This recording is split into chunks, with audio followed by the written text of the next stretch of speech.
Hello, and this doesn't work. Hello, can you hear me? Okay. All right, luckily I have a loud voice. Okay. Okay. First of all, thank you so much for having me. And that is true. Michelle and I go way back in Cleveland, Ohio. Just what I'm going to do is if you could just go around real quickly and tell me who you are and what school you're from, because I normally like to do this workshop in a circle, but this room is not conducive for that. So just quickly, just tell me who you are, and then I'll talk a little bit about myself so we know each other. Go ahead. Liba Schwebel, founder of Amatz. Great. Salfer, principal Shabbos High School. Ooh, I love it. Yeah. Ita Sound up Yisako Waterbury. Kyla Gornish, Benos Misako, Siena.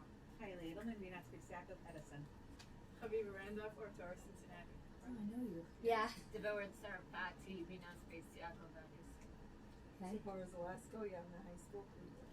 Oh, I didn't know we had a new principal there. Yeah. Sarah Marucha Khan, Zachary Torah, Detroit. Chana Kashi, Magid Yisrael, Great Neck. Special ed also, IVDU High School, special education. Oh, I know all about it too. And I know your students too. Know all about it too. Yeah, go ahead. Barak, assistant principal of Benot Yaakov. Benji Rosenberg, Yaakov Elementary, Rockland, Muncie.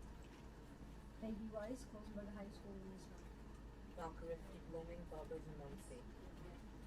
50 Sawyer, Face Yaakov of Thornhill. Thomas Pikus, Elon High School, Long Branch, New Jersey. Okay. Brady Berkowitz, Rosenberg Elementary School, Williamsburg. Elford Kessler, Necesta Rosenberg, Borough Park. Lyle Reese, Vice Square, Borough Park, Elementary. Leah Abigail, Straussian, Hebrew Academy in Los Angeles. High School, Ganger, Joseph Papa, Borough Park. Rifki Breyer, Vicera High School, Barker. Cynthia Reifer. Go ahead, sorry. Yeah. Cynthia Reifer, Amatz, founder. Oh, very nice. Friday Seisenberg, Jacob Cooper, Borough Park.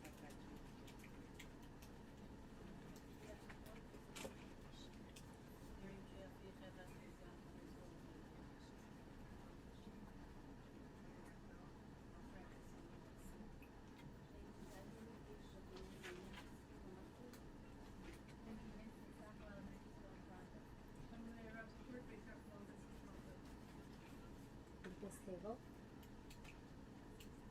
Go ahead, yes.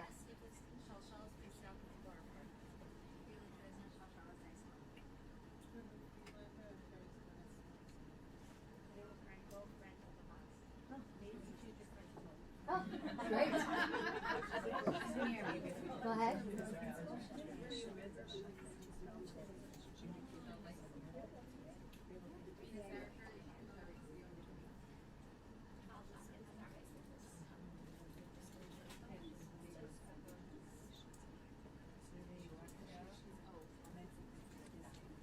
Okay. So, probably had my life gone the way I had planned it, I would be sitting where you're sitting and somebody else would be talking. So I'm just going to tell you 3 things as I start, 3 rules. Number 1, like the Barrett Leibowitz used to say when we were in BJJ, there are 3 types of questions, anybody who went there will know this, that you will ask me. 1 type of question, I know the answer and I'll be happy to share the answer with you.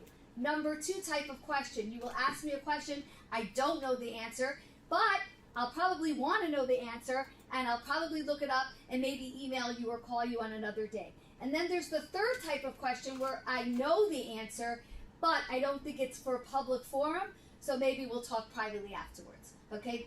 I encourage you, though, to ask questions. That's what makes an active workshop. So my life started off as a Chumash teacher in Yavna High School and Hebrew Academy.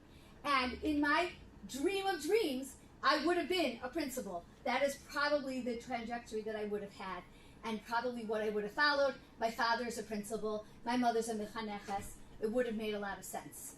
And then something happened that completely changed my life.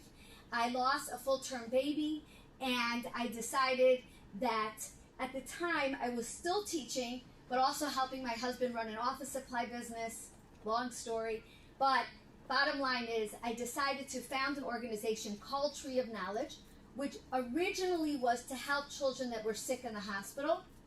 And it has grown to 3 states, Ohio, Florida, New Jersey. Next year we will hopefully be in New York. But the original goal of it was to help kids that were sick. And then it expanded to providing special ed services and also having our own special ed yeshiva. So that's pretty much my quick history. You could read more about it. The book is coming out in March. But that's what I thought I was going to be, a teacher. And I still am a teacher. I'm a teacher of teachers. And so first of all, I want you all to pat yourself on both, because no greater calling is a teacher. And it is becoming rarer and rarer today, as Mrs. Schloss and I have had many conversations in her office about. It is becoming rarer and rarer to want to be a principal in today's day and age. It is becoming rarer and rarer to want to be involved in chinuch. So I salute all of you for what you're doing, and not for a moment do I not know how difficult. And the hardest of the hardest are those that deal with the preteens and teenagers. So, kindergarten teacher is cute. 3rd grade teacher is cute. 8th grade teacher, not so cute. So, becoming younger and younger. right, it is getting younger and younger. And adolescence is getting younger and going older. So, it doesn't seem to want to end. I hope today that my workshop will give you just some tools, some ideas, a little bit of my experience, and to try to do as best as we can. As I tell every teacher that is dealing with the adolescent process, we walk in, my husband will tell you, and we gear ourselves up for war. and there are days when we win that war, but there's a lot of days that we don't. So the key is to help ourselves to help others. And that's why the title was, how do we move others? Well, the number one thing is we don't move others. We move ourselves. And so everything that I'm going to try to go over with you is to train your own brain. Because if we don't train our own brain, we are certainly not capable of training other people's brain. If we do not believe that we can change our own behavior, then we are very highly unlikely to change anybody else's behavior. So that is really what the goal is. Hold down one second. We're going to start here. And that's the adolescent mind. You all can read about me. Okay. Sorry, we're missing some folders. We are missing folders. There's folders here. Anybody missing a folder? Yes. Woo! Take it out. Sorry, I was wondering. Does everybody have a packet? Because the packet's also important. Everybody should have a bag. And Thank you. this. Okay. Are there more bags? Yeah, there are more bags. I think so in the back. Yeah.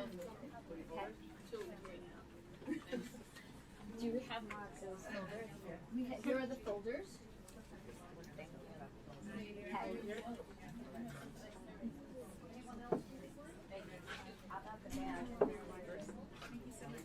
Where's the bag? The bags are in the back in a box, not there. Okay. In the box, there should be 2 boxes that have some extra bags. Can we ask What? your maiden? What'd you say? Can we ask your maiden name? Abrams. Abrams. Like in Judy? As in Judy. That's my mother.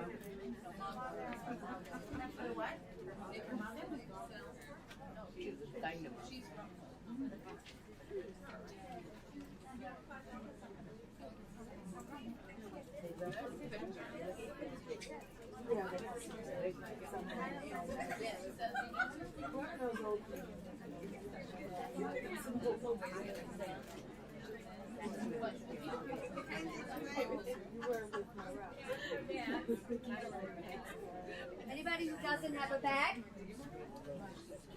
Okay. Okay. Okay. Where's that microphone? Okay. A question was asked what my maiden name is. My parents' name is Yossi and Judy Abrams. Anybody who was involved in the chinuch, or I would say Torah Masorah movement, key word is move. would maybe have known them. They lived in Cleveland, Passaic, Atlanta, Georgia, One second, Minneapolis, Eretz Yisrael I know Minnesota, them from. and now they live in Eretz No, Yisrael. before Cleveland. Right, that's correct. I was born in Israel. Okay, so a little bit of trivia. Okay, you are going to notice that I am putting up some timers. And the reason that I am putting up some timers is because every teenager wants to know when you're done. How much do I need to listen? So we have a 5-minute, a 10-minute, and a 15 minutes. Okay? We're going to set them all, and we're going to take a break. 5, 10, 15. So you know how long you got to pay attention for. So we're going to set this up. Okay, good. All right. Building the adolescent mind. There are 4 things that they talk about when they talk about working with adolescents. And let's talk about when adolescence starts and when they think it's over, although that changes every year. So when does adolescence start? What? 8. Yeah, 8, not 8th grade. 8. Why does it start earlier than it used to? Hormones. And we're going to talk about the chemicals and the hormones because it does play a huge role in the kid that you see. So yes, girls, it starts at 8. Boys, it starts a little later, pretty much the year following bar mitzvah or following that, when they go through their changes. So girls and boys are not the same. The girls are going through it earlier, the boys are going through it later. Like everything else. Okay? When does it end? 21 is what used to be the end of adolescence. Today they call it 27. What? Yes. If you look it up, the frontal lobe is not fully developed until then. I'm going to talk to you about language development, frontal lobe development, but right now I just wanted to tell you that age is shocking, and it involves a lot of the marriages that we're talking about and seeing that aren't working out and what's going on with that. So it has extended, and we'll talk about why it has extended. Okay, so we're building the adolescent mind. With girls, that means 8 years old. With boys, it's pretty much somewhere the year before bar mitzvah, or after, depending on their maturity. Number 1, building positive rapport. Well, of course, right? But that doesn't mean that they have to like you. Because I know that the current conventional wisdom somehow from positive psychology has transferred into the frum community means that everybody has to like you. No. They have to know that you have their back. That doesn't mean they always have to like you. It's not a popularity contest. It means when you told this kid, I'm going to look at that test again to see if you got some points, and you don't do it the next day because you told them you were going to do it the next day and you don't do it, that is building positive rapport. Can they trust you? They don't have to like you. They need to trust you. I cannot tell you how many kids come into the office and tell me, this teacher is my friend, but I don't believe a word she's saying because she told me she was going to do this, this, and this, and she didn't do it. Building a positive rapport means that kid is able to trust you, and I'm going to do what I say, which means do not say what you cannot do. Always under promise. And then if you do it earlier, great. If you can get it done, great. Number 2, create an atmosphere that encourages students to express their feelings in a respectful way. Feelings. We have a whole social work department in my school now, right? And they're always coming into my office and they're always telling me, Mrs. Salfer, this kid isn't feeling right today. Now, I'm going to tell you that I am a behavioral psychologist. I am a school psychologist by training, and then I'm also a BCBA. it isn't that I don't believe that feelings aren't important. It isn't that I don't value your mood today. But I understand my job is productivity. So when I say encouraging them to express it in a respectful way, that doesn't mean we stop the day. And that is what I am seeing a lot of. Oh, the kids came in today and they were tired because they had production last night, so we did nothing today. No, you do less than what you expect to do, but you don't do nothing. So this chill that everybody's talking about, I am the anti-chill. And I'm not embarrassed to say it, because I have students that come back to me, even ones that have slammed the door on their way out of my office, and they'll say to me, but we came back to you because we knew you were telling us the truth. And every other person that I went to talk to spent hours and hours and hours about my feelings, and my this, and my that. They didn't get me to do anything. So productivity is very, very important. Number 3. 5 minutes is up, which means you have listened for already 5 minutes. Good.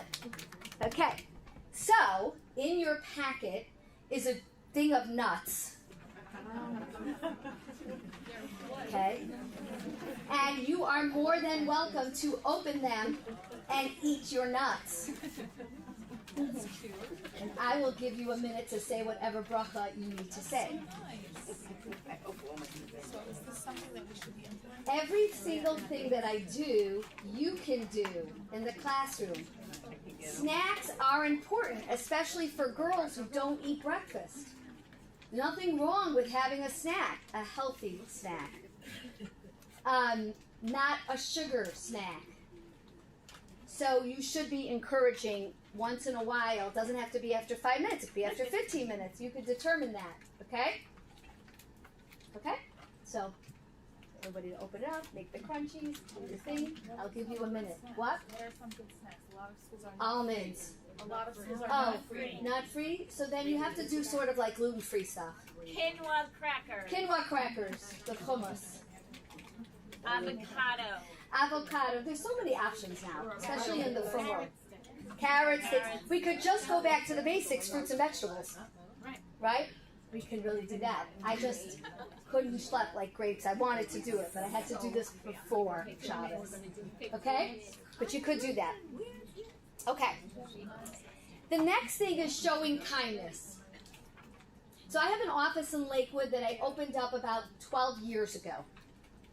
And I came from out of town. And I'm going to be honest with you. It was a very huge adjustment for me, coming from Cleveland, Ohio. I always joke around that if I didn't own the office, I for sure would never have gotten hired in this office.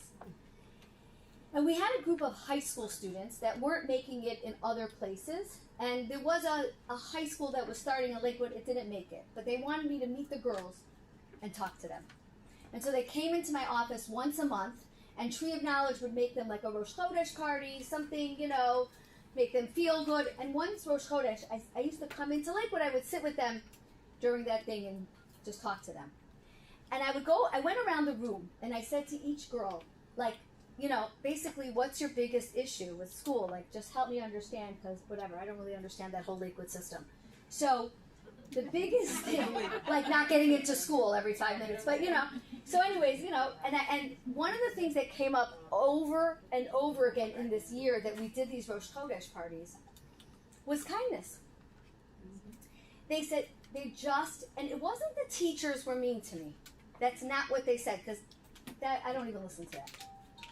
It was that nobody said a kind word to me. Everybody looked at me like I was a Neba. The teachers looked at me like I was a Neba. Everybody from the minute I walked in to the minute I left.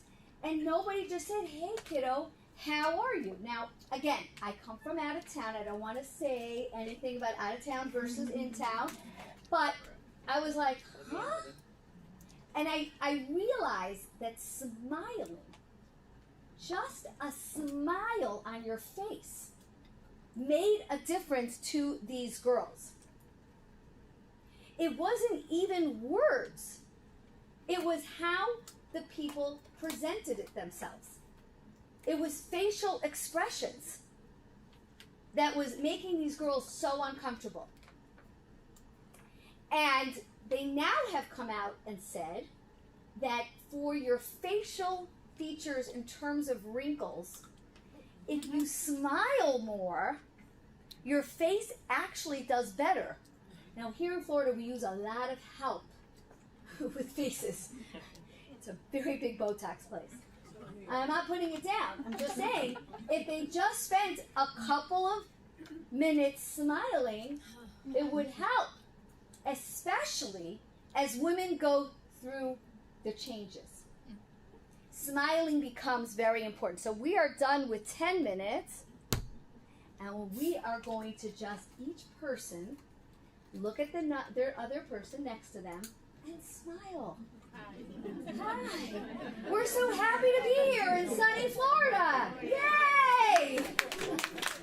That's all we gotta do. Okay. The next thing is model.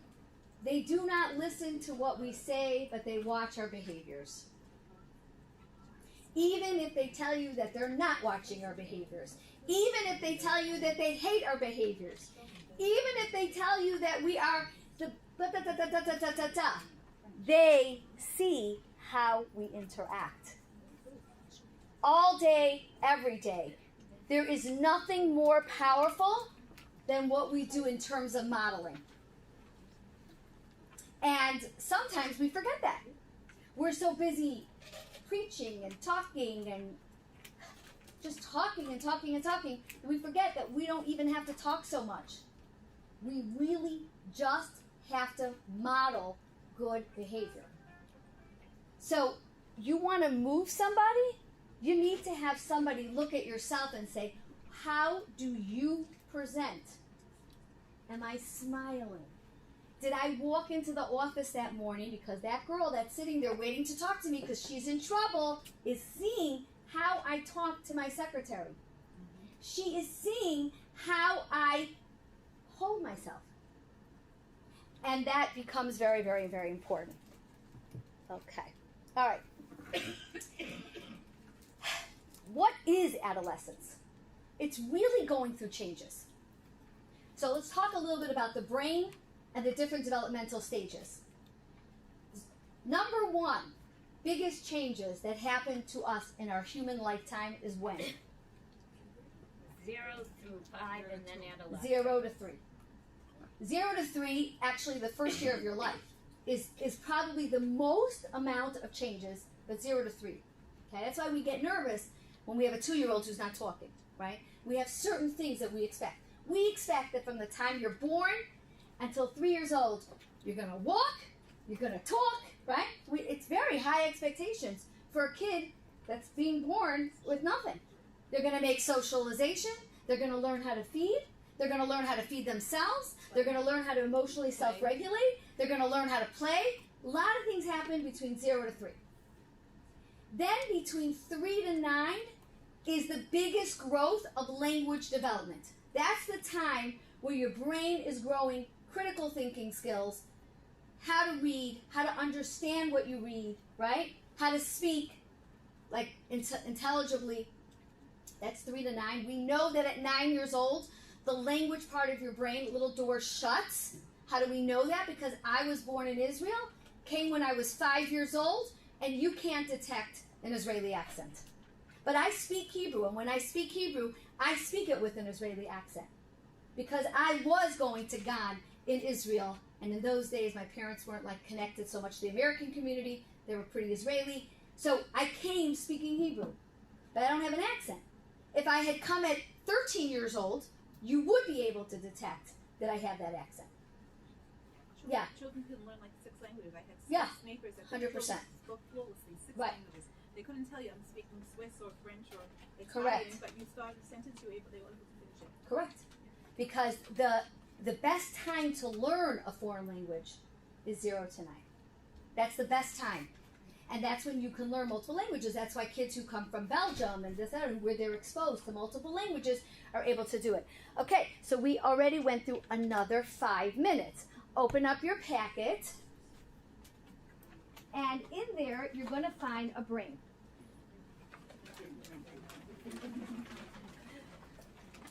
And you should have a brain. And if you don't, there are extra brains. Does everybody have a brain? You always need a few extra. Now, the goal of this brain is not to show you, although we will talk a little bit about the right and left side of the brain, but the goal is actually for you to squeeze it. Okay?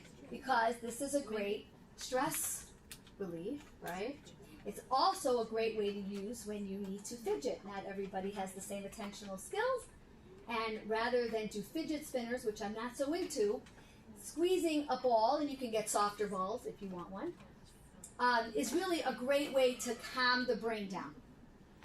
So you now have this, and you can use it throughout the entire lecture. Okay? Amazing. We've already gone through 15 minutes. How quick is that? Okay? So there are more balls. If anybody wants a second ball that can be passed around, because really the truth is you can use both hands if you want. Okay? So anybody who wants, feel free to take. Okay. So you're going to go through 0 to 9.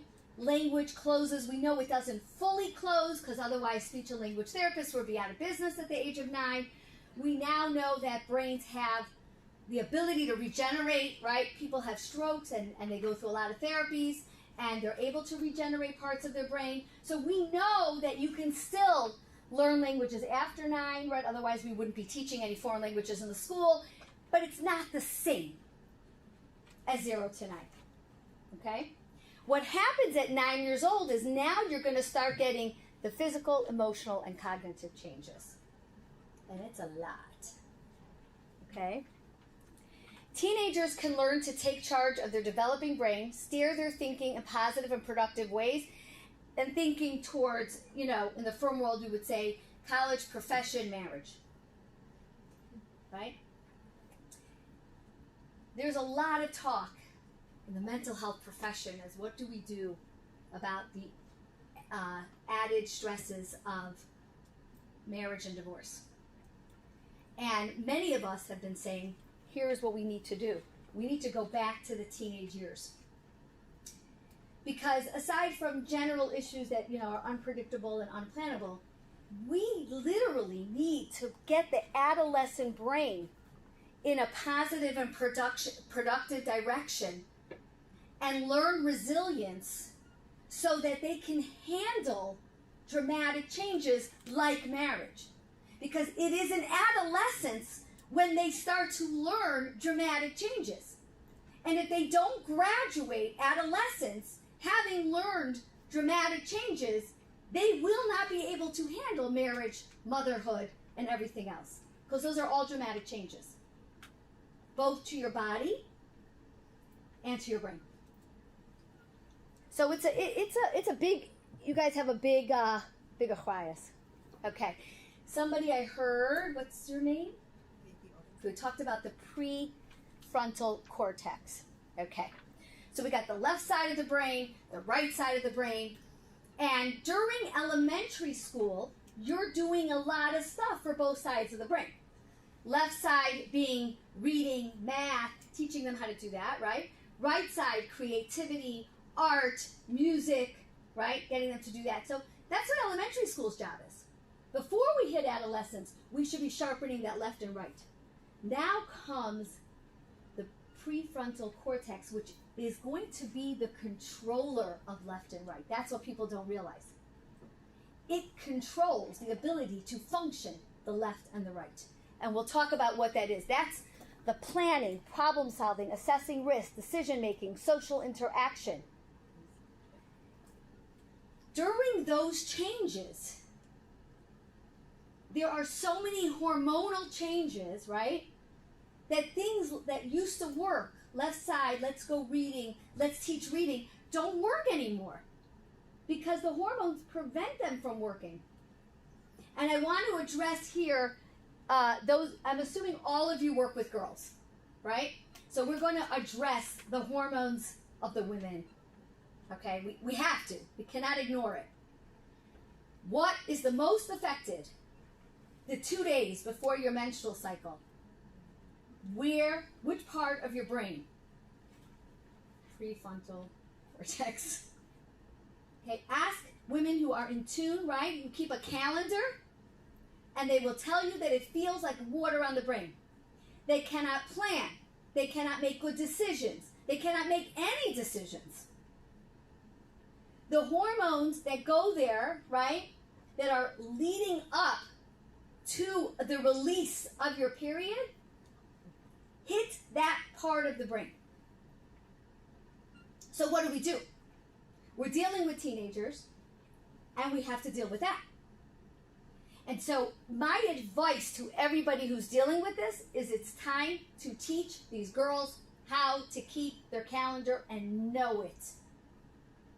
Because it's not a one-person who has premenstrual PMS. They all have it. Some a little more, some a little less, but they all have it. So if they, and probably just because of the way we know that if you live in dorms and you live in the classroom, most people will get it at the same time. We know that that's a reality. It's highly likely that your class of girls is getting these changes at the same time. Now, yeah, right? I said, do I want to give us the calendars so that we know what Well, you should. I'm so glad you mentioned that. I'm so glad you mentioned that because your teaching and your principal, your ability to sit in a meeting is also affected by it. So yes, you better be keeping a calendar. It's really water on the brain. And I'm saying, why is it related if you have clusters of Oh, wow. Oh, yeah, I don't know. They don't know. she has the same mood? Yeah, I don't know. They don't really know, but they will tell you that they've seen it. It's the same reason why when you bake challah and you're Anita, it's not the same. It doesn't rise the same. So there's some interesting things that they haven't done studies on, but they know that this phenomenon exists. Yeah. When did I never heard Oh, yeah. heard about these 2 days Yes. before. Yes. So now let me explain to you the 2 days before because it's very important. Which is why halacha, by the way, understands this, and 24 hours before, right, you're supposed to keep a calendar for women to know sort of when this is possibly coming.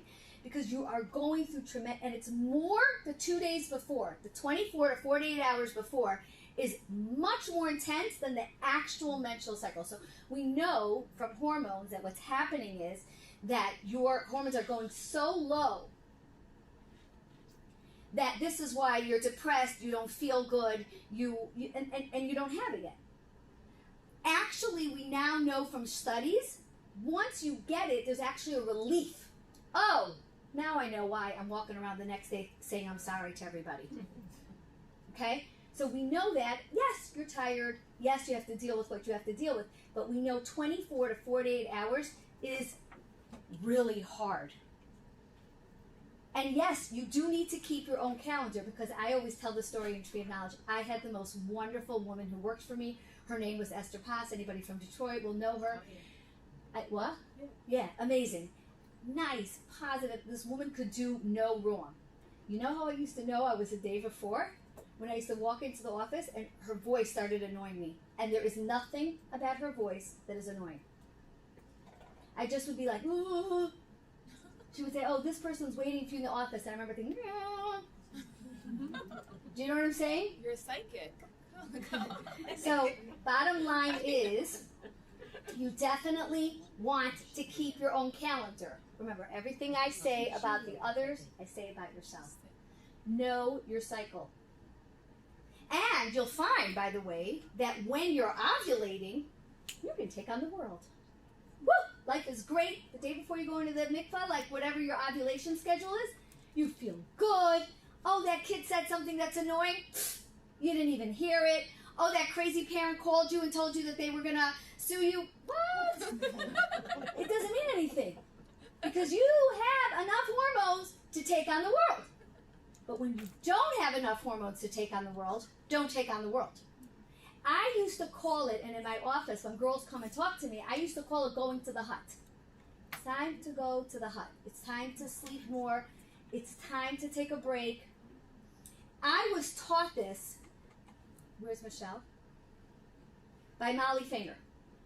I once came back from school. I had this amazing friend and her mother, and I once came back and I said, and she said, how was your day? And I said, oh, I fought with this one and this one and this one, and Rebbetzin Saratsky, and I don't even know. She wasn't even a frum woman. And she looked at me and she said, you fought with how many people today? And I said, I think 4 people. I think I fought with my principal, my friend, the woman at the lunchroom, this, and she goes, you know what this means. I said, no. She goes, you're getting your period. She goes, you better start keeping a track because you're going to spend the next 2 weeks apologizing to everybody. So you better know yourself, know your students, and it's okay. Sometimes you lose it, and you do have to spend the week apologizing, but it's really better not to have to apologize. So really important to keep track of this. But isn't that just an excuse? Like, I feel like No. This is not an excuse. Thank you for asking that question. This is not an excuse for bad behavior. If you went to a wedding, okay, my husband has switched, from yeshivish to chassidish. So now we go to these weddings, okay, in New York where there's balkonim till like 3 a.m, okay? I come from Cleveland where, the wedding was over at 10 o'clock at night and everybody was in their bed. And the next day, I don't do well without sleep, right? Do you think I can yell at my staff because I decided to go listen to Yaeli Leibowitz the night before? No. But I also know this is not the time to have that meeting with that very difficult kid or parent. And sometimes I have to cancel meetings. I'll come in and I'll say, hey, I can't do this. So, this is not an excuse. This is setting yourself up for success. Knowing when you can do it and when you can't do it. And this is teaching your students how to set themselves up for success. Don't come to me and say, I'm sorry. My husband will always say, I'm sorry doesn't mean anything. You have to tell me how you're going to do better next time. How do you do better next time? You look at your calendar. You stay away from people. You know this is not the time to go in and have that meeting. So it's not an excuse. It's setting yourself up for success. I would suggest, though, that Yeah. I'm not sure, but I would suggest that if a student is having a really bad day, that it's not a good idea to say, by the way, are you Oh, no.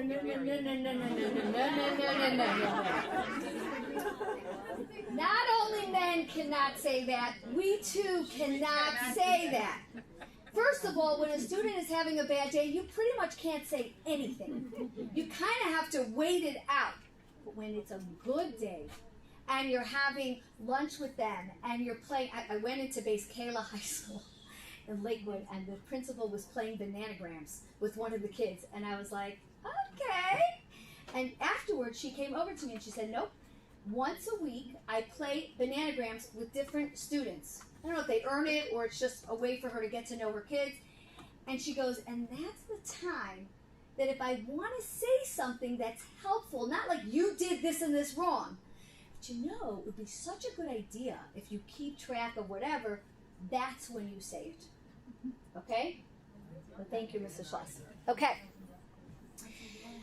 All right. Teaching teenagers can be a particularly challenging age group to teach, but understand a little bit about what they're going through will help you. Now, it has gotten worse. Why has it gotten worse? What is that horrible word that we say they're not using, but they're using? Technology. I am not here to talk about technology. I can just tell you that every research report that has come out has said what we already knew in the firm community. It's a disaster. And it's only been made worse. But what is actually very surprising to me, because I run a yeshiva where in theory nobody is supposed to have technology. And in theory, my kids all come from yeshivish and chassidish homes where they wouldn't be having access to technology. Well, guess what? They have all access to technology with all the not having access to technology. and the parents are paying for it. When I say to them, your kid came down with an iPhone, what should I do? So with all the non-technology, there's a lot of technology going on. Why do I say this? Because we are dealing with a different attention span, a different mood situation. It is not easy. And that's all I have to say about it. But it's almost all over the place at this point. Okay. But here's the good news. The good news is, with all the hormones and all the technology, teenage brain has a lot of neuroplasticity. As they used to say, it's very wasted. But there's a lot of learning that they can do. There is a lot of repair that they can do. People call me up all the time, this kid had trauma at 5 years old. I'm like, a lot of repair can happen during the teenage years. It is still easier to deal with it in adolescence than it is to deal with it as an adult. Hands down. Yeah, but you have to have that adolescent that is mature Right, enough to want to do it. 100%. But if you can get there, amazing. Okay, so we've now finished our first round, okay? And I'm going to ask everybody to stand up. Stand up. Okay, I'm not going to do this over the microphone because I can't do both at the same time. Okay, we know that we need to move.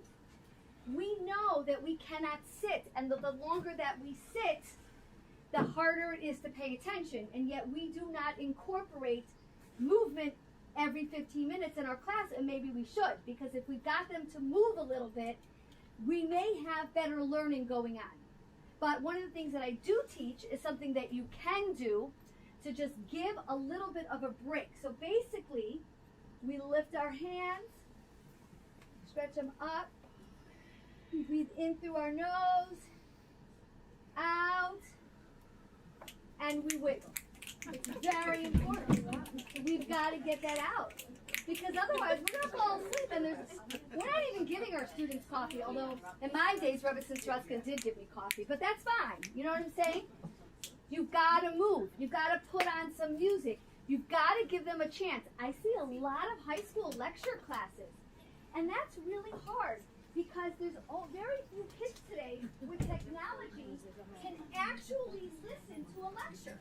They really can't. They cannot listen to a lecture. So I'm going to stop my lecture and I'm going to take a few minutes to ask you to do an activity. I'm going to show it to you, and then you're going to practice it with your partner. Okay? Yeah? Is it my age, or is it that I find 15 minutes to be a very, a short amount of time to stay. Sometimes you're in the middle of trying to learn something and you need to focus. And That's the generation gap. that's why I'm asking the question. If the teacher is Right. engaged Someone that's very Yes, able. again, guys, I'll tell you from a BCBA perspective. From a BCBA perspective, you got to play around with your class, how long they can go. You can gauge it yourself. You can do little experiments. You know, today I did 15 minutes, tomorrow I do 20 minutes. But I'm just giving you the research, okay? And the research is saying beyond 15 minutes. Now, I saw some of you close your eyes here. And not a lot of you. Travel, by the way, kills you. You're not drinking enough. So here's what we're going to do. I'm going to show you an activity, but I would like everybody to take out their water and take a drink.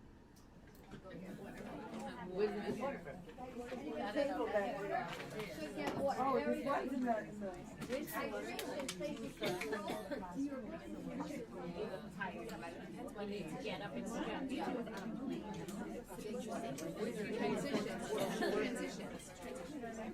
One of our kids says, first thing Karen says, which airport did you approach? Right. You didn't have any what airport did you no, wait,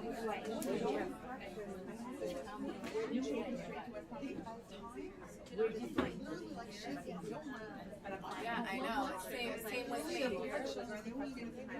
And they don't think they need it. Or the e-card. My mother is so I flew in early this morning. I have to have some door peanut butter. My daughter looked it up in a hotel. I still can't get over that. I almost so she had to sit down. I have a night anyway, so I go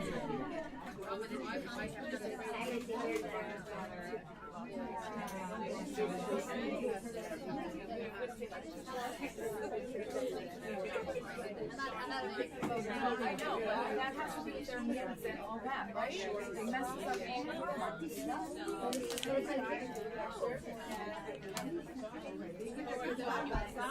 Okay. Why do I allow drinking? Because we in Florida know travel. But this time,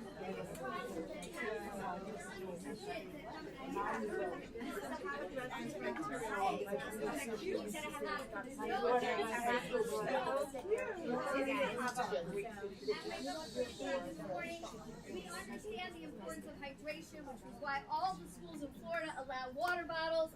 I don't know what your schools do, but hydration is a big deal.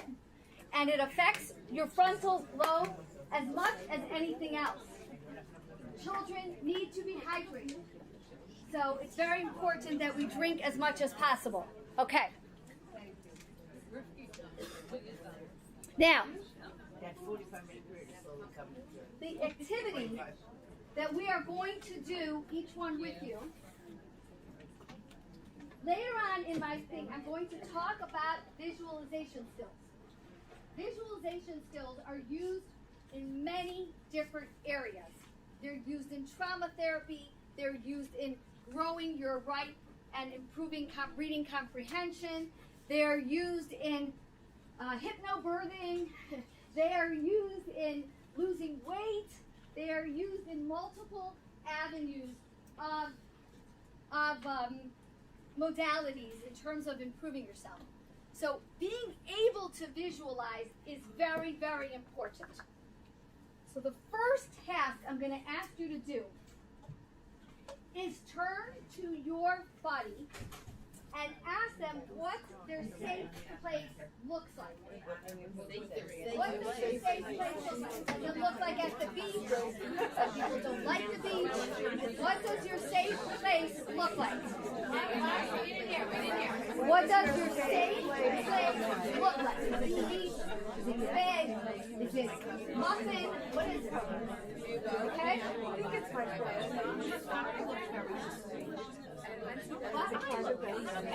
Sure.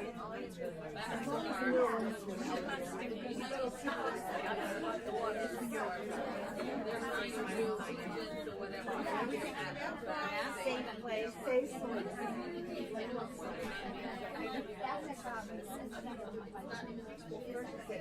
What can you do? Because we have to do that. We have to do that. Okay. Okay. Yeah.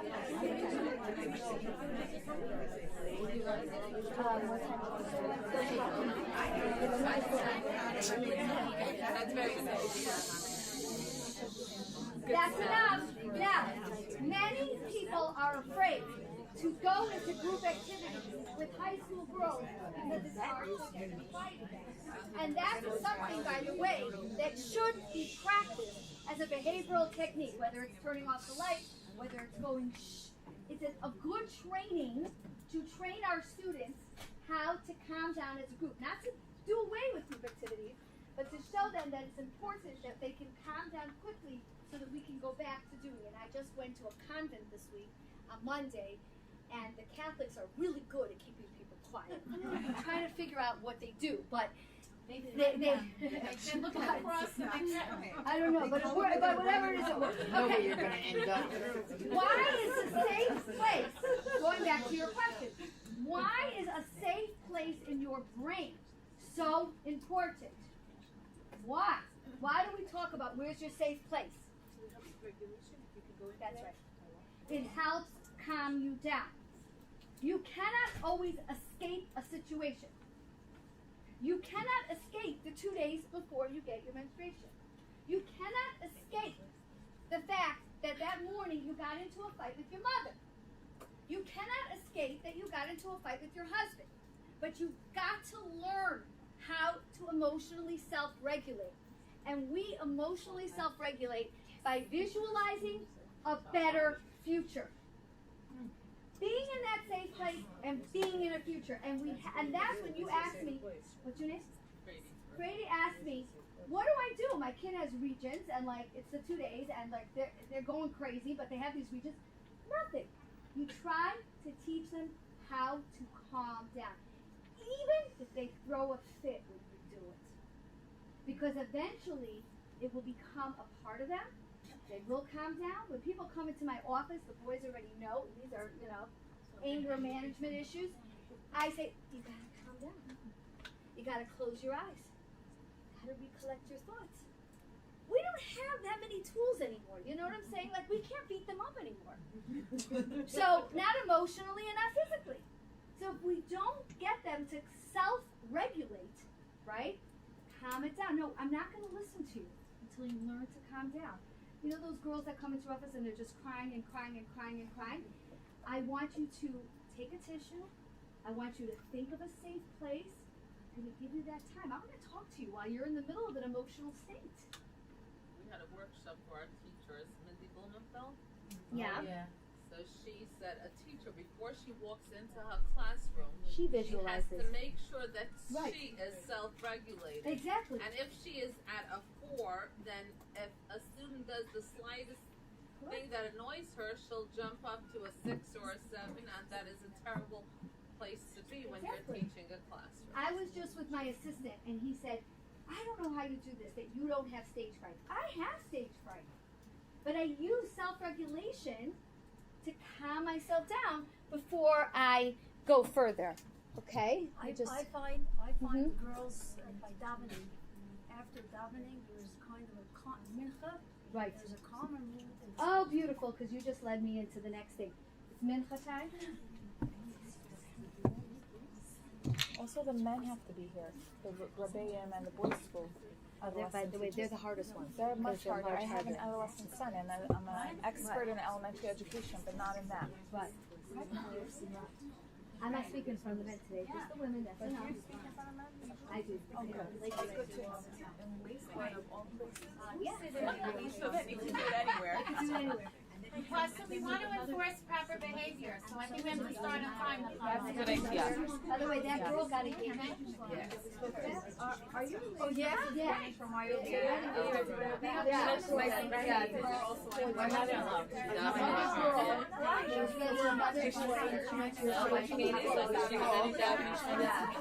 Like, you're my new.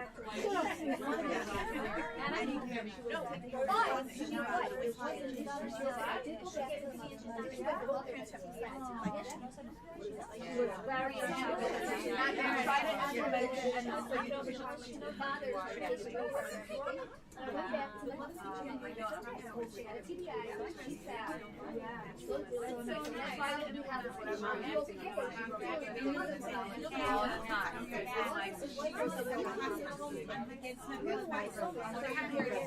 What is she up to?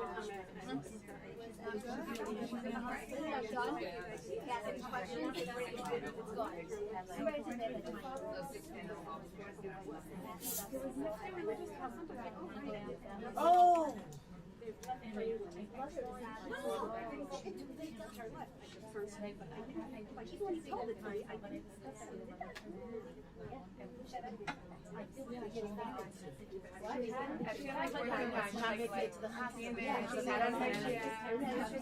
Chewing gum, attitude, cut out. But then she would have her girls that would go shopping for her. I wasn't one of them. We didn't hang out with her. I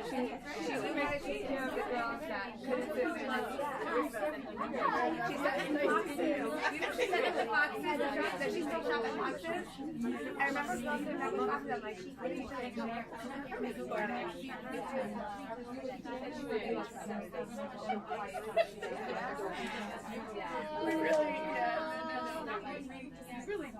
We don't stick to the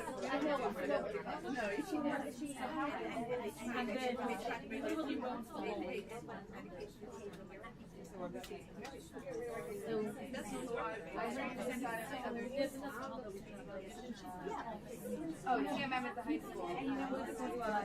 Right.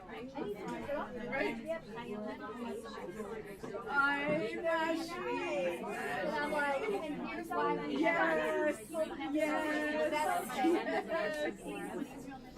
It's the meaningful work and productivity that he will have an identity. Exactly. Otherwise, forget about it. I mean, this kid is staying home with his mom. That's just the way it is. So I work with her. Even her mannerisms, right? I mean, she's just parroting all kinds of stuff. I'm so glad you first diagnosed. I was the first, second case. And then I I'm like, whoa. like one of my students just got married. Okay, anybody wants to come back? If you're done davening, if you could sit down. You're only 15 minutes away from the end. This is why people, teachers don't like to give breaks. I know, this is it. It's really bad. Curious. Most of the girls in my days would No, have but mitzvahs in davening. I'm impressed that people actually daven. In my days, there was my mitzvahs in davening. Good to know we will be under high school year. No, it's not. That's not the point. Okay, I'm going to start. And so here's the good news. We have 15 minutes left, and then the rest is questions. And then you have to leave. So 15 minutes. And since I always like to tell people what the reward is, inside your packets is an Amazon card. So if you just stay with me for 15 more minutes, Amazon. And maybe if you want, you can spend it on yourself, or you can buy it that they sell on Amazon. Okay. Rewards are always so fun. Okay. All right. Ready? All right. Mastering civil conversation. So we were talking before about like how do I have that conversation with this girl that she needs to hold her calendar? How do I tell somebody that they need to change themselves? How do I do this? There's a fantastic book called Crucial Conversations, Crucial Confrontation. It was actually given to me by Aaron Cutler when I went to him because one of my original donors had a nervous breakdown, basically, and I just couldn't have a conversation with her. I said, what do I do? And he's like, read this book and come back to me. And basically, to sum it up in a nutshell, it's you have to improve yourself. But these were some of the things that I got out of this book. Begin with respect. So, you're going into, and this is, by the way, for a tough meeting. This is not like, hi, Connie, how are you? Let's go get an iced coffee. This is, I know I'm going into a meeting with a kid who doesn't want to listen to me. I know I'm going into a meeting with a parent who is probably going to disagree with me. Begin with respect. Every civil conversation must have mutual respect. So, here's how it is. Hey, this is what he did well today. This is what she did well today. Talk about something that you know is going to make you feel good. I tell the boys in my yeshiva, I have a family-run business. My husband works in the business. My son works in the business. Why do you tell people what your yeshiva's about? Yeah, you could talk to me about my husband, but my son is not on the table. You want to make sure that I never give you a single thing. Talk bad about my son, okay? He's my son. He's my only son. It's not happening. I adore him. We're not having that conversation. So, when kids come into me and they say, oh, Rabbi Moshe, blah, blah, blah, blah, blah, blah, blah, blah, blah, I go, I love you. Moshe is my son that I adore. He's off the table. And they're like, oh. So we can't talk about this? No, you cannot. You are allowed to make boundaries on what you can and cannot talk about. Why can't you learn to listen? Right. Oh, very What good if he did question. something wrong? Because what if he did something wrong? Never does. I am not the complaint department for the yeshiva. There is a complaint department for the yeshiva. It is not my role. So when you're coming to do it, you're giving me something that isn't what I do in the yeshiva. And what I do in the yeshiva has no relationship to this. It's like talking to somebody about a shidduch when they don't know the person. You have to make boundaries. What do I do and how can I affect change? So we're not going into a crucial conversation on something I have no way to help you. And it's very important that you stop the conversation. You know, we talk a lot about Shmiras Halashon, right? And then we talk, how do we do it nicely, how do whatever. But the biggest way to stop, and I learn it every single day. I went to Rebbetzin Kanievsky many years ago when I was having business trouble. I'm always having business trouble. And she said to me, the biggest thing you could do is learn Shmiras Halashon. It's like one of the hardest things in the world to do, right? But one of the biggest things they teach you is, if it has no relationship to me, why am I wasting my brain space on this? So if they're coming to you as a principal about something you cannot change, maybe it's an owner of the school, maybe it's a rebbe in your case, maybe it's the board of directors, you cannot change it. You cannot listen to it. If you can change, then I can hear you. I have nothing to do with my husband or my son giving you smicha. I don't know anything about your radega, or whether you know it or not. So what does it help me? It's going to make me upset. I'm going to listen to it. I'm going to have a bad day. And I can't affect change. What? I'm just going to start talking about the Gemara lesson that I don't know anything about? Now you come to me about a math teacher that I do know something about, that I sort of oversee the English part. I can help you.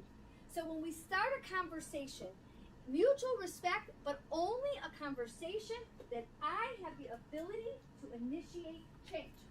If I have no ability to do that, if you're just going to talk to me about some uncle, I can't make changes, or something, you are wasting your brain space, and we have a very minimal amount of brain space these days. So save it. Don't let these people rent space. Number two, if you're going, just want to? no, you're not. What about what? no say but all? No, because let me explain to you something.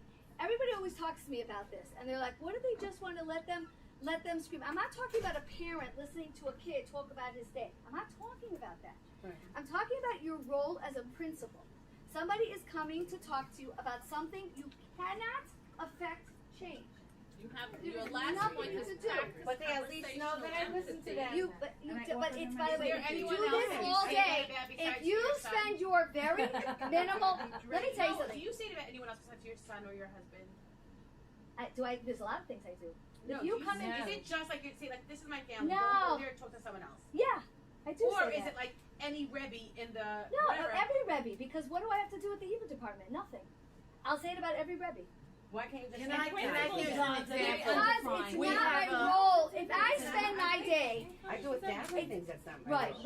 but then you're you could choose to do whatever you want. I can't tell you what to do. I can just tell you you're wasting time. And I don't know about you, but I don't have time for it. What? That's not, if that's your role, great. We So have what a if morning it's not? principal, we have an What if it's not? It's not your role. I have a social work department. That's your role. I have 3 girls that are there full time. So listen, it's not my role. No So shot. if I spend my day doing something that's not my role, No shot. same thing with anything. If there's no shaykhus to the parsha, why are you bothering your time with It's it? pure Lashon Hara. I don't know about you, but I am fighting time all day. There are days when I have some extra time, then maybe I'll listen to it. But you have to understand, I feel like I wake up, they have an article about the President of the United States, and I'm not saying I'm the President of the United States, but I have over 500 employees that work for me, okay? I'm in 3 states. I am not sitting and having a schmooze with you about some person that you hate. It's just not good for me. It's nothing about you. It's not good for me. And if I can't make change, what would be the purpose to it? What would be the purpose? As a principal So when in a I- school, you can't do that. You have to- can on things you can affect change. You can say, these are the things you can talk to me about. These are the things you should talk to a psychologist about. These are the things that you should talk to your mother about. You don't have to be the mother, the psychologist, and everybody. That's not your job in this world. You're not all the time. You know, you can make boundaries. There's nothing wrong with being boundaries. And leaders don't listen to people all day long. If you actually study leadership, Moshe Rabbeinu was no Siba'ol But you Moshe know what he Rabbeinu, is this though. Parsha gets hit with Then this. Yisro made the hierarchy. Yisro made the hierarchy. Right. He makes delegates because he realizes that Moshe can't do it. It's a perfect Parsha for them. Okay, I just want to quickly go over it. I'm not going to, you can decide to agree or disagree, it's fine. But if you're going to go into a conversation, make sure that it's something you can affect change. 2, speak from the heart. I'm talking about preparing yourself for a meeting. I'm not talking about listening to some, just having an open door. Speak from your heart. I'm struggling with this issue. And let's say, for example, there's a kid that's always coming in to complain. It's constant. It's a constant complainer, right? And you do have to address it, right? I do want to hear you. I understand that you need to be heard. But I have to do it from this time to this time. Then you're going to listen to understand. Get used to being wrong. Oh, teenagers love to make sure that you get it wrong. And so if you cannot handle getting it wrong, then yeah, I do once in a while sit with my students and listen to them tell me what they don't like about the school and things that I can make change about, right? And then I say, okay, so you're right, we didn't do this the best way. We just got a call on the way here. We just had a concert last night with Dubby Meisels, okay? We flew in a principal from Lakewood. I mean, you can't do wrong, right? But it wasn't well attended. But we sort of knew that. We did it for our boys, and we figured anybody else that comes, great. So the guy called, and he had every good intention. He wanted to tell us that our marketing wasn't well, and it wasn't like we should do a better job when we invite other people. Okay, we'll think about it. It wasn't the intention, but good. All right, you're right. Our marketing team didn't get it right. It's okay. We didn't want it to be that well attended. It was fine. Don't be afraid to disagree and practice conversational empathy. That's what you're talking about. But you have to be in the right place to do it. You have to have the time in order to do it. So there's a time and a place for these conversations.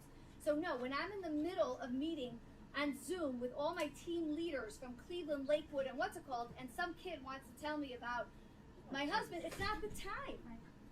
I can't practice conversational empathy. What I can do, Mr. Kindorf, what do I do? Mr. Kindorf, what do I do?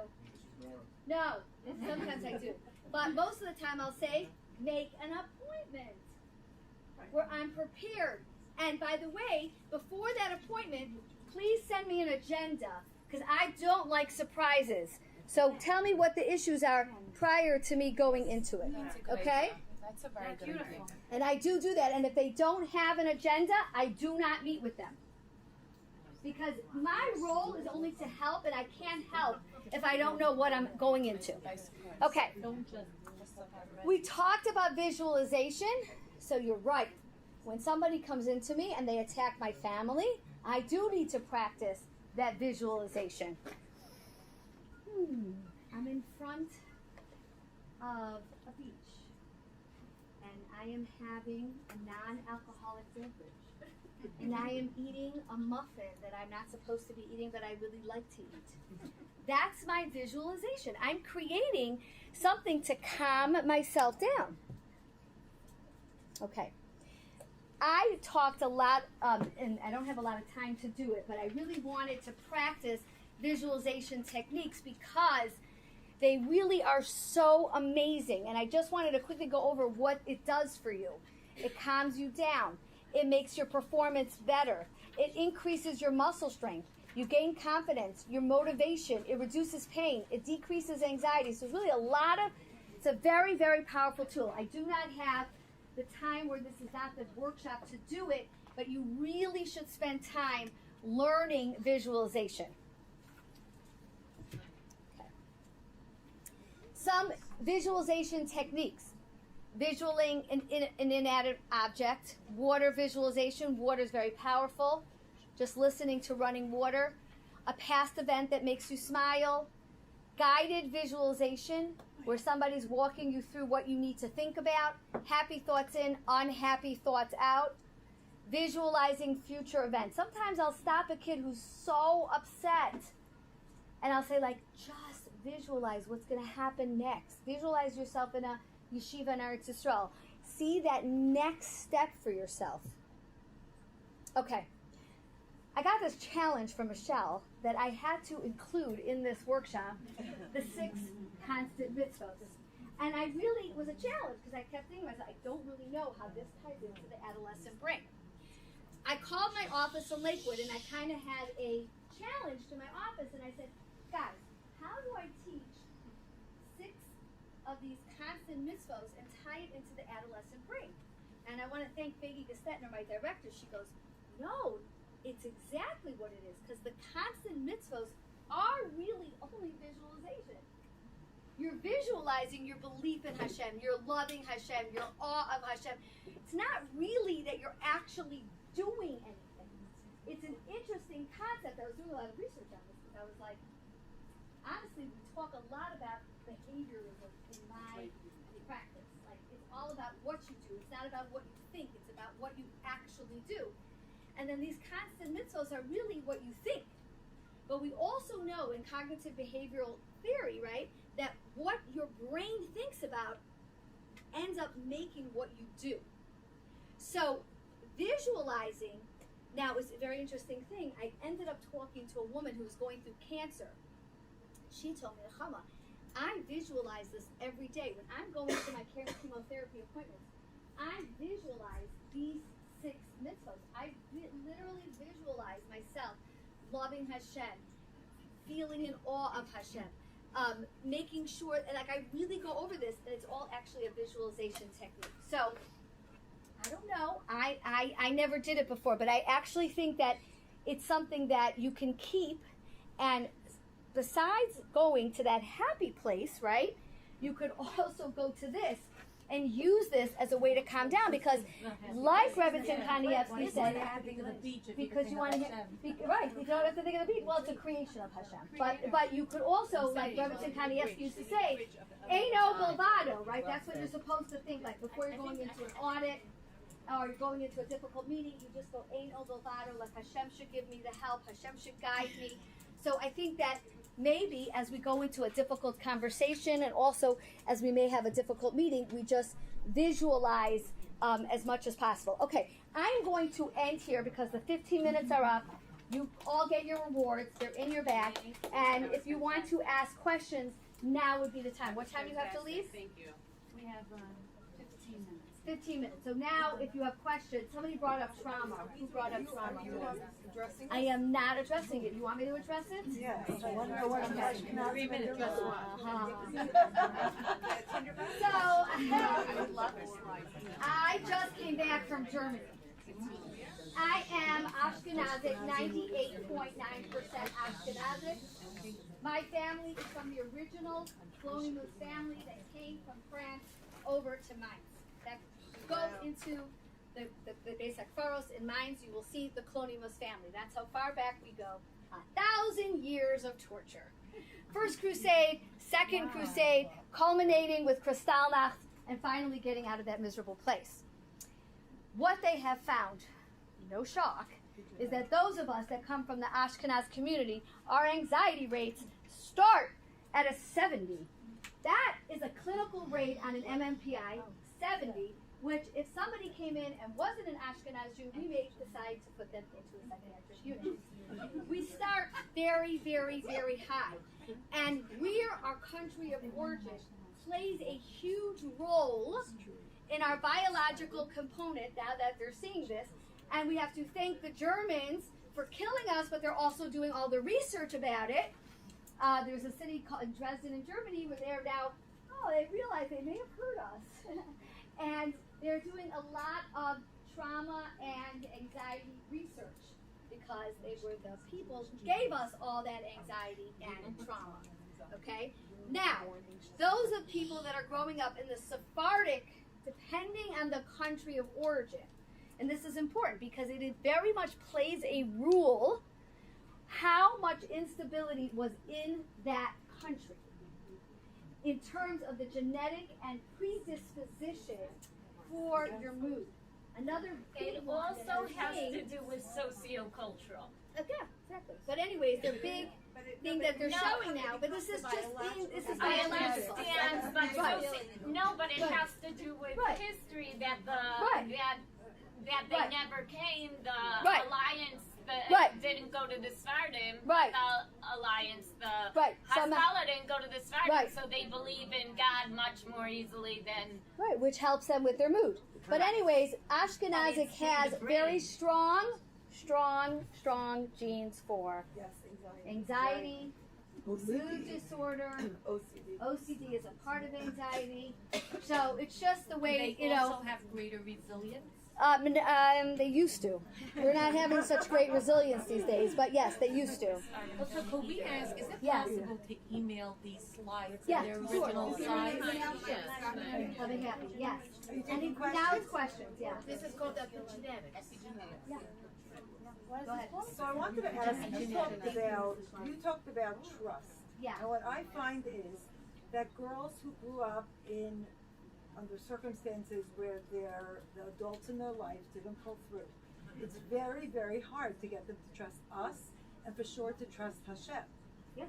So what do you do with Because that? actually, Dr. Tversky, who I love, who was a mentor to my husband, said that the first beginning of learning trust is a mother and a baby.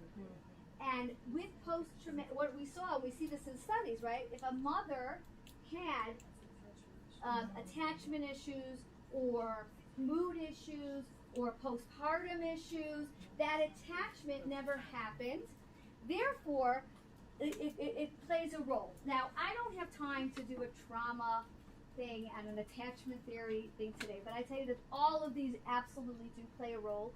And I will tell you something about trauma. They're all saying that, okay, trauma is the same thing as when we talked about the adolescent brain and that prefrontal situation. If there is a trauma in their life, and I very much don't like to use the word anymore because I feel like it's like way overused in our community. I mean, every kid comes in and tells me they've been traumatized, and I'm like, okay, not every kid has been traumatized, you know. They'll walk around talking about their traumatizing finals, like, no, we lived through finals, like this is not trauma, you know.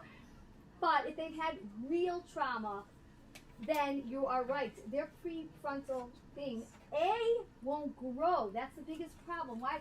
What's the issue with losing a parent young in life? Is that their prefrontal thing stops growing when trauma happens.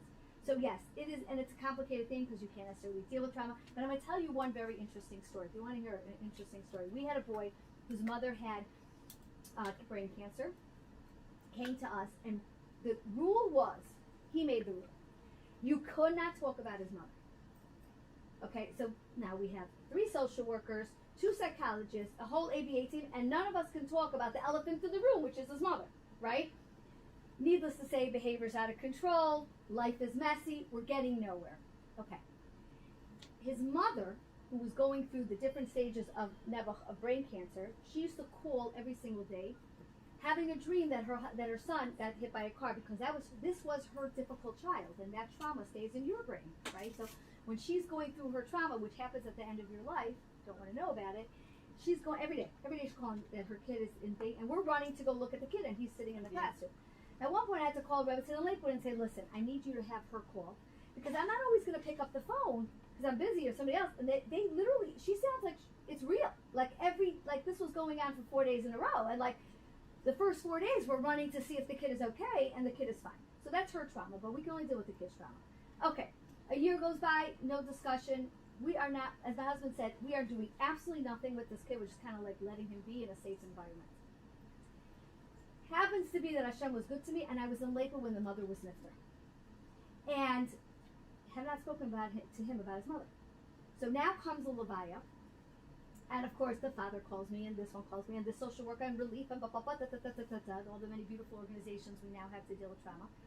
And I go to the Levaya, and the Levaya is packed because it was one of like 8 kids, and all 8 kids are in schools in different levels. So you have every school coming to the Levaya. You almost couldn't get into the place. But I walk all the way to the front. My husband's stuck because the men were much more. Most of the kids were boys, so you couldn't even get in. But the women's section wasn't as packed in the beginning, so I went all the way to the front. Went over to the boy on the women's side. I said, "Listen, I know I'm not supposed to be here. I know I'm like not following rules, but you know, Miss Salfer doesn't always follow the rules. I need to see that you're okay. Are you going to speak And he goes, I am absolutely